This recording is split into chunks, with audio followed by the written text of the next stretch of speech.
বাংলাদেশকে আমরা শেষ করব। বর্ডার খুলে দিন 15 মিনিটের জন্য, বাংলাদেশ দখল করে নেব আমরা। আহো বাতিজা আহো, দেখছো তোমার লে কত বড় ফুকনিটা রাইখা দিচ্ছ। বাংলাদেশ থাকবে না, তাই নাকি? এটা তোমার পাতাটা ঢুকাই দেবো। ভারতবর্ষের মানুষ খায় গরুর মুত, আর বাংলাদেশের মানুষ খায় মাছ ভাজা। ভোয়ারা লাফালাফি করে কি হবে? বাংলাদেশে এসে দেখ হাবি লাথি পাতা। Welcome to my channel Asif Uddin. আজকের ভিডিওর ভাইরাল টপিক, আজকে আমি কথা বলতে চলেছি। বলতে পারেন কিন্তু এ সমস্ত কিছু নয়, বলতে পারেন আমাকে বাংলাদেশ কি তোর একার? না দাদা, বাংলাদেশ আমার না। বাংলাদেশ কি তোর একার? বাংলাদেশ হিন্দুদের বাংলাদেশ তোমার।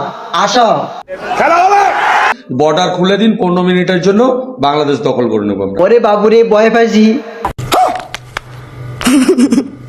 গরুর প্রস্তাব খাওয়া ভারত নাকি বাংলাদেশ দখল করবে? বাংলাদেশকে আমরা শেষ করব। আসো। বাংলাদেশের নাগরিক সংখ্যা হচ্ছে 17 কোটি আর ইন্ডিয়ান নাগরিক সংখ্যা হচ্ছে 140 কোটি। মানে কি বুঝতে চাও? তা ব্যাপারটা ঠিক এরকম হয়ে যাবে না? তোমরা অনেক বড়। হ্যাঁ, আমি তো মনে করি হাতির মতো তোমাদের শুধু পেট বড়, আর কিছু না। ইন্ডিয়ান নাগরিক সংখ্যা হচ্ছে 140 কোটি।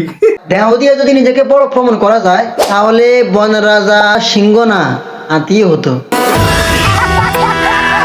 ভারতের বিরুদ্ধে কাজ করার জন্য এই অস্ত্র কেনা হচ্ছে। কি কারণে এই অস্ত্র কেনা হচ্ছে? কারণ এটা হচ্ছে তোর মতো হকার সাংবাদিকদের ফাঁসি করানো হবে, যাতে তোর মতো হকার সাংবাদিক আর পৃথিবীতে না থাকে। এই মোহাম্মদ ইউনূস স্যার, আপনি মোহাম্মদ ইউনূস কি যে পাল্লা ফুললাম রে ভাই, খালি ডক্টর ইউনূস। ময়ূখ রঞ্জন ঘোষকে দেখলে আমার মনে হয় জুতা দেয়া ফিরায়।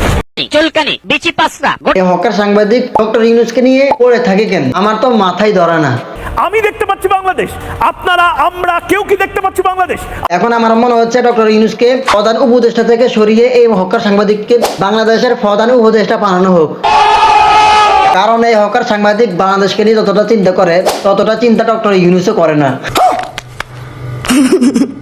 শুধু তাই না, এই হকার সাংবাদিক বাংলাদেশকে নিয়ে যে পরিমাণ গবেষণা করে, আজ পর্যন্ত কোনো বিজ্ঞানী মহাকাশ নিয়েও এত গবেষণা করেনি। আর বাংলাদেশ তো নেই, বাংলাদেশ নেই। আমার মনে হয় এই হকার সাংবাদিক ঘুমের মধ্যেও জব করে। আমার বুক পকেটে এই মুহূর্তে বাংলাদেশ খোঁজা হলে বাংলাদেশ পাবো না। যে এই হকার সাংবাদিক জানে ইন্ডিয়ার কোনো নিউজ করলে এতটা ভিউজ হবে না,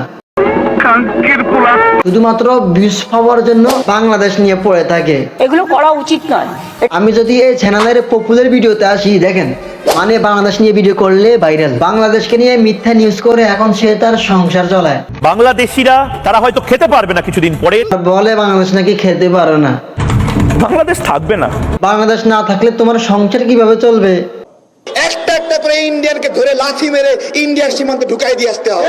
এইটা করা ছাড়া তো এখন কোনো উপায় দেখতেছি না। আমি তো কিছুই বুঝতাম পারতেছি না, কারণ ভারতের মিডিয়াগুলো যে অবস্থা শুরু করেছে।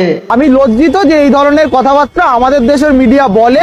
হ্যাঁ ভাই, তোমাকে অনেক ধন্যবাদ, অন্তত তুমি ব্যাপারটা বুঝতে পেরেছো।